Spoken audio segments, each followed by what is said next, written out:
Hi friends, welcome to my channel. ఈ రోజు మరొక ఇంట్రెస్టింగ్ స్టోరీతో మీ ముందుకు వచ్చాను. ఒకప్పుడు మన ఊరికి చాలా దూరంగా కొండలతో చుట్టుముట్టిన ఒక నిశ్శబ్ద పల్లె ఉండేది.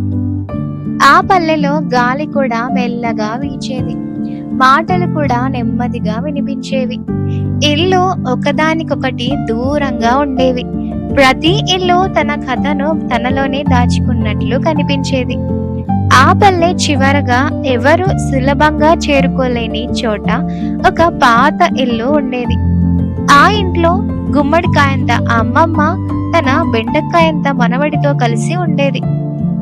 ఆ ఇల్లు వంకాయంత అందమైన గోడలతో, మిరపకాయంత ఎరుపు తలుపుతో, ఒకే ఒక్క దొండకాయంత పొడవైన కిటికీతో ఉండేది.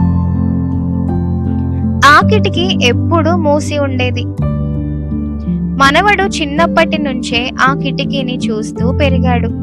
బయట ప్రపంచం ఎలా ఉంటుందో, సూర్యకాంతి ఎలా పడుతుందో, గాలి ఎలా లోపలికి వస్తుందో అతనికి తెలియదు.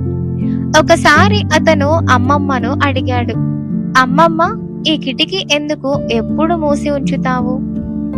అమ్మమ్మ కాసేపు అతని ముఖం చూసి మెల్లగా, బయట గాలి బలంగా ఉంటుంది బిడ్డ అని చెప్పింది. కానీ ఆ మాటల్లో నిజం కన్నా బాధ ఎక్కువగా ఉంది. మనవడు అర్థం చేసుకోలేకపోయినా ఆ కిటికీ దగ్గరకు వెళ్ళడం తగ్గించాడు. ఆ ఇంట్లో వెలుగు కంటే నీడ ఎక్కువగా ఉండేది. కానీ అమ్మమ్మ మాత్రం ఎప్పుడూ దీపం వెలిగించి ఉంచేది. ఆ పల్లెలో ఒక పాత నమ్మకం ఉండేది. ఆ ఇంటి కిటికీ తెరిస్తే ఏదో మారిపోతుంది అని గ్రామం వాళ్ళు చెప్పుకుంటూ ఉండేవారు. ఏమి మారుతుందో ఎవరు చెప్పలేకపోయారు. కానీ భయం మాత్రం అందరిలో ఉండేది. అందుకే ఎవరు ఆ ఇంటికి దగ్గరగా రారు. కాలం గడుస్తూ వస్తుంది. మనవడు పెద్దగా అయ్యాడు. అతని మనసులో ప్రశ్నలు పెరిగాయి. ఒక ఇంటి లోపలే జీవితం ఎందుకు గడపాలి అని అనుకున్నాడు. బయట ప్రపంచం ఎందుకు చూడకూడదు?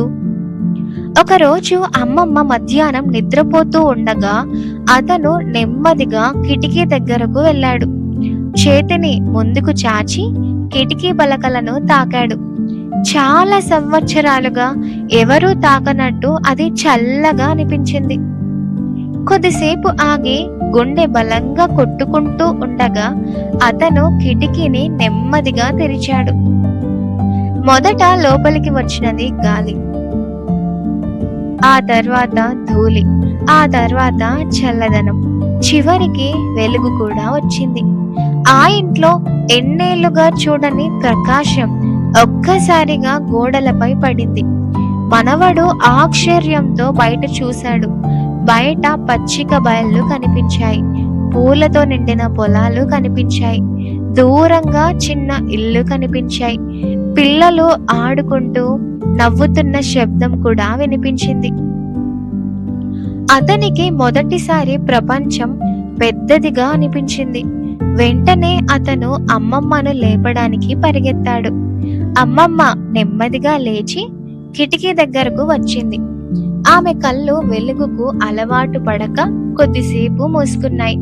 ఆ తర్వాత బయటకు చూసింది. చాలా కాలం తర్వాత ఆమె కళ్ళల్లో వెలుగు పడింది. కానీ ఆ వెలుగుతో పాటు నీళ్లు కూడా వచ్చాయి. ఆమె కిటికీ తలుపును పట్టుకొని నిలబడిపోయింది. ఇది అదే ప్రపంచం అని మెల్లగా చెప్పింది. మనవడు అర్థం కాక ఆమె వైపు చూశాడు. ఆమె కూర్చొని తన కథ చెప్పింది. ఎన్నేళ్ల క్రితం ఆమె కొడుకు ఇదే కిటికీ దగ్గర నిలబడి బయటకు వెళ్ళాడని, తిరిగి రాలేదని, ఆ రోజు నుంచి ఆమె కిటికీ మూసిందని, బయట ప్రపంచాన్ని కాదు తన జ్ఞాపకాలను మూసిందని. ఆ రోజు నుంచి ఆ కిటికీ మళ్ళీ మూసుకోలేదు. గాలి లోపలికి వచ్చింది, వెలుగు లోపలికి వచ్చింది. కొద్ది కాలానికి మనుషులు కూడా లోపలికి రావటం మొదలు పెట్టారు.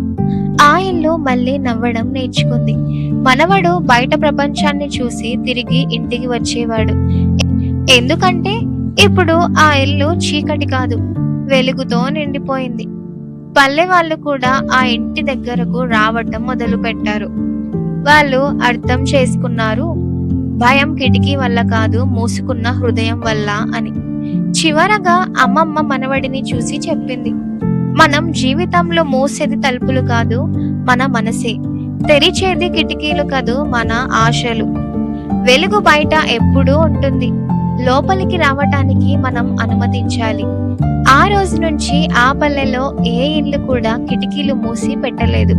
ఎందుకంటే వాళ్ళు తెలుసుకున్నారు, వెలుగు లోపలికి రాకపోతే చీకటి బయటకు వెళ్ళదు అని.